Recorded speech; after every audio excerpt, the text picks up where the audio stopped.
આપણે જોવા જઈએ તો આની અસર શું જોવા મળશે માર્કેટ પર? 1978 મોરારજી દેસાઈએ આવું જ એક પગલું ભર્યું હતું. એ વખતે અર્થશાસ્ત્રીઓના અંદાજ મુજબ 8,000 કરોડ રૂપિયાનું કાળું નાણું હતું. આજે અર્થશાસ્ત્રીઓ પોતે એમ કહે છે કે 50 લાખ કરોડ રૂપિયાનું કાળું નાણું છે. એટલે મને એવું લાગે છે કે આટલી 40 વર્ષની ના ગેપ પછી 8,000 માંથી આપણે 50 લાખે પહોંચ્યા તો બીજા 40 વર્ષે આપણે ક્યાં પહોંચીશું એની ચિંતા કરવાની જરૂર ખરી. એટલે 500,000 રૂપિયાની નોટ તમે રદ કરો ચલણમાંથી, તેથી કાળું નાણું નાબૂદ થવાનું છે એવા કોઈ ભ્રમમાં આપણે રહેવું જોઈએ નહીં. આ પહેલો મહત્વનો મુદ્દો છે. બીજો મહત્વનો મુદ્દો અર્થશાસ્ત્રી ના સંદર્ભમાં જે લોકો ચર્ચા કરે છે તે એ છે કે જે કન્ઝમ્પશન છે, વપરાશ છે, એ ઓછી થશે. વપરાશ ઓછી થશે તો ખરીદી ઓછી થશે. ખરીદી ઓછી થશે તો ઉત્પાદન ઓછું થશે. ઉત્પાદન ઓછું થશે તો એનો અર્થ એ થયો કે જીડીપી નો ગ્રોથ રેટ ઓછો થશે, મૂડીરોકાણ ઓછું થશે, દેશ મંદી તરફ આગળ વધશે. આવો એક ભય એક અર્થશાસ્ત્રના વિદ્યાર્થી તરીકે મને લાગે છે. સર, આપ ડરાવી રહ્યા છો કે પછી ખરેખર, કારણ કે બીજેપી પણ આપણી સાથે છે? ના, મારું કામ કોઈને ડરાવવાનું નથી. મારું કામ વાસ્તવિકતાને સમજી અને લોકો સમક્ષ રજૂ કરવાનું છે. હું એમ સમજુ છું કે અત્યારે ઓલરેડી આ દેશ મંદીના વમળમાં ફસાયેલો છે. સરકાર પોતે એમ કહે છે કે 7.5% ગ્રોથ રેટ છે જીડીપીનો.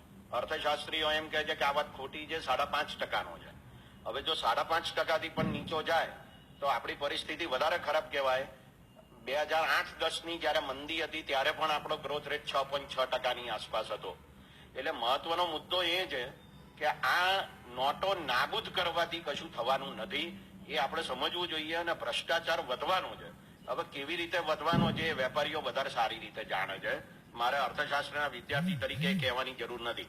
પણ મારો બીજો એક કહેવાનો મુદ્દો એ છે, દુનિયાના કયા દેશોમાં કાળું નાણું દૂર કરવા માટે કરન્સી નાબૂદ કરી હોય એ તો મને એક દાખલો તો બતાવો. આર્જેન્ટિના, ફિલિપાઇન્સ અને ઝિમ્બાબ્વે, આ 3 દેશોએ પોતાની કરન્સી બદલી હતી અથવા રદ કરી હતી. આ 3માંથી એકેય દેશની સરકારનો એ ઉદ્દેશ નહોતો કે કાળું નાણું નાબૂદ કરવું છે. એમનો ઉદ્દેશ એ હતો કે ફુગાવાનો દર બહુ વધી ગયો છે, માટે એ નીચો કરવો છે, માટે એમણે કરન્સી રદ કરી હતી. બીજો અગત્યનો મુદ્દો, આપણને એમ કહેવામાં આવે છે કે જો આ કરપ્શન ઘટી જશે અને એને કારણે ફુગાવાનો દર નીચો જશે તો રિઝર્વ બેંક એ વ્યાજનો દર નીચો કરશે. એટલે રેપો રેટ હમણાં જ ઘટાડ્યો છે 0.25, બીજો 0.25 ઘટાડશે, બીજો 0.25 ઘટાડશે. એમ કરતા કરતા 1% જેટલો ઘટે ને ત્યારે વપરાશ વધે, એ સિવાય વપરાશ વધે નહીં. મારો 5,000નો ઈએમઆઈ આવતો હોય, બાઇક ખરીદ્યું હોય, એ 5,000 ના બદલે 4,900 થઈ જવાનું હોય એટલે હું બાઇક ખરીદવા દોડું, એવું કોઈ દાડ બને નહીં.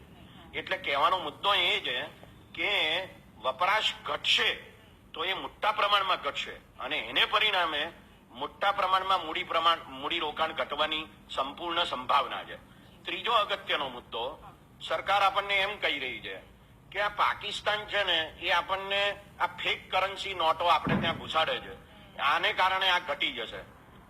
આપણા દેશમાં જે કરન્સી રિઝર્વ બેંકે છાપેલી, સત્તાવાર રીતે છાપેલી જે કરન્સી છે એની નોટો 500 ને 1000ની એ કેટલી છે?